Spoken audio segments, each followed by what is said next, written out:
when talking about security in the cloud platform or security on the cloud platform, all these things are a major concern, including identity and access management, data security, infra protection, application security, threat detection response, GRC. Like this, you have a lot of things. For example, let's say team, if I take an example of identity and access management.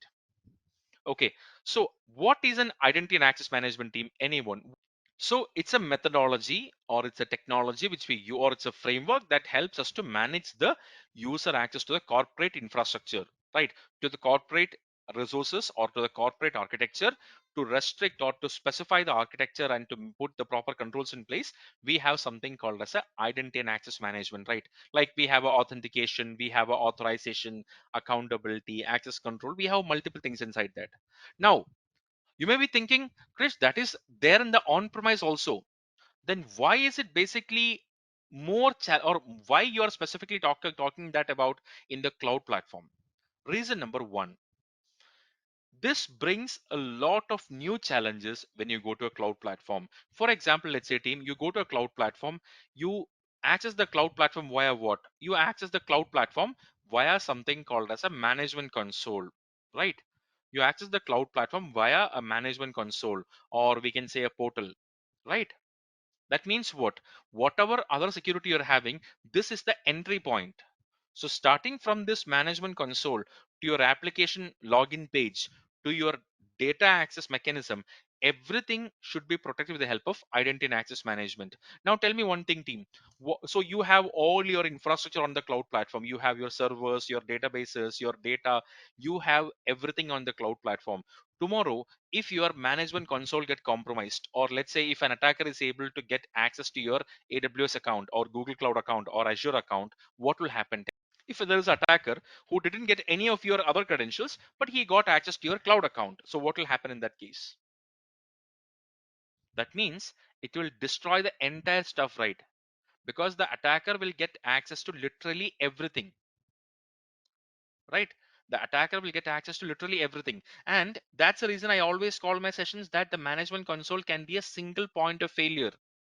This can be a single point of failure. So it means, yeah, it can lead to many kind of risk, financial, reputational, compliance, many kind of risk. I agree. But now let's say, so you may be feeling like, okay, Chris, you talk about that, like, management console is a single point of failure. So let's, like we will put a strong username, a strong password, and we'll put a multi-factor authentication. Team, do you think by just having a password or just having a strong password or just having a multi-factor authentication or something like that will save the whole journey in the modern times where deep fakes, AI, and everything else is basically, demanding a more? No. So what we have to do is that we need to have a proper structured approach. I repeat this word. We need to have a proper structured approach. No purpose, not like that. See, RBAC is just a small part of it. That's what I'm saying. We need to have a structured approach. Okay, structured approach there, including starting from the basic authentication stuff, how it can be performed, where should I store my employee databases, use credential databases, how can we access it. So I should have a proper mechanism for authentication. I should have a proper mechanism for authorization. I should involve the zero trust techniques, right? I should basically have a zero trust techniques there. I should basically have a continuous visibility and monitoring of the IAM activities. There is a lot of best practices. In fact, there is a, you have a document which can find hundreds of best practices for all this stuff. Now, again, while I was discussing this, again I got another question from one of the, one of the clients actually. So Krish, if I put zero trust there, will it be solved? If I put a multi-layer security mechanism, or if I put a just-in-time access security, or if I put some, strong password policy or something like that, will it solve the problem? I will say no. The reason is because, see, as I told you before, security is one part of the architecture only. We have to think about security for sure. Also, at the same time, we have to think about usability, and we also have to think about performance. We have to think about usability, and we have to think about performance as well. Now I'm trying to make things even more secure to the maximum, But users have start complaining that they are not able to do anything there. Users start complaining that they are not able to get the benefit they are expecting. Now I'm telling you, every person joining this webinar should basically turn on their camera. They should basically put a multi password. They should basically enter a code they are receiving on the email. So I'm putting some 100 requirements like this. So most of you will say that, Krish, no, I can't basically bear this formalities. I will not join the webinar, right? So there should be a balance between security, usability, and performance. So when you're implementing zero trust, when you're implementing any of those things, any kind of a security mechanisms, you should make sure there should be a balance. We should have a proper security plus usability and performance. That balance should be properly kept. Okay. So that is the reason why when you basically go for a organization, more than what we talk about the word called as IAM, we talk about the word called as IAM governance. That means having a proper structured organization wide approach on managing the identity and access management stuff. Okay, so that is one major challenge in the or major area we have to focus on cloud security. The next thing is always about data. So data means that data is everywhere now. Data is the biggest concern we are having, right? And it like if you're talking about your servers, your containers, your databases, your customer data, your language machine learning training data, or AI training data, whatever it is, data is a bigger concern for us, right? So what happens when you go to the cloud computing? Cloud offers you a lot more type of storages than we see in the on-premises. So in the on-premises, what you see? In the on-premises, what you see is that you have something called as a NAS. You have a DAS, directly attached storage.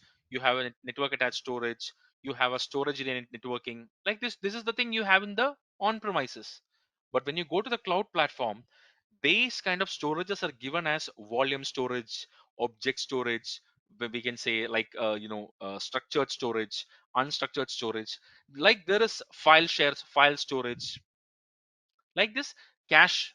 Like this, there is a lot of kind of storages we are having in the cloud platform. And as the convenience increases, also increases security risk, because the cloud have a management console. Cloud is always publicly exposed. Correct me if I'm wrong, team. Whatever you do at the end of the day, cloud is publicly exposed, right? That means what happens? You have a data on the cloud platform which is stored on a particular storage device. So you should have a proper, very crisp and precise plan for managing this particular data security.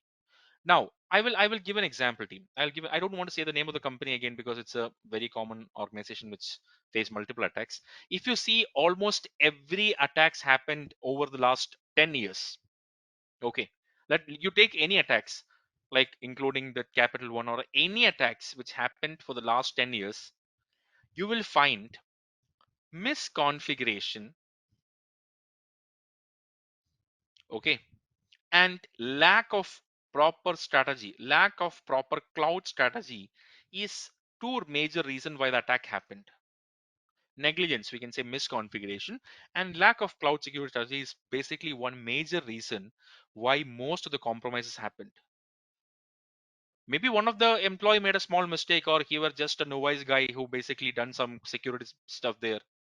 So that is something which is going to be bigger risk for the companies, right? Because now let's suppose that there is a company who developed the chat gpt. Google has developed the Gemini. So at that time when Google developed this Gemini, what happened there? Just in case, if I'm able to get that particular algorithm, if I am able to get that model, then there is no point. So it's basically, I have it in my control, right? So there should be a proper mechanism. They should be able to protect it, right? So that is the reason why we should have a proper awareness on this misconfiguration, to how to avoid misconfiguration. We should have a proper structured approach, a checklist based structured approach for doing that. That is the second most important concern we have in the cloud platform. The third one is called as infrastructure protection. Now, when I talk about this, the first question which may come to your mind is that, Krish, are we talking about infra of the cloud service provider, like the data centers and all? That is something which they will take care. So here I'm not talking about that. Here I'm talking about the infrastructure you are building on the cloud platform. Let me give an example, team. If you go to the on premises, you have a lot of routers, firewalls, switches, modems. You have a lot of networking stuff, and you create a massive network. In your network, why do you basically divide the network into multiple zones? What is the reason you are dividing your network into multiple zones and all? To reduce the blast radius, to secure things, right? So basically you want to have a proper isolation, you want to make sure that you have a proper restriction from one network segment to another. You should have a proper segregation monitoring. For multiple reasons you're doing that in your physical network.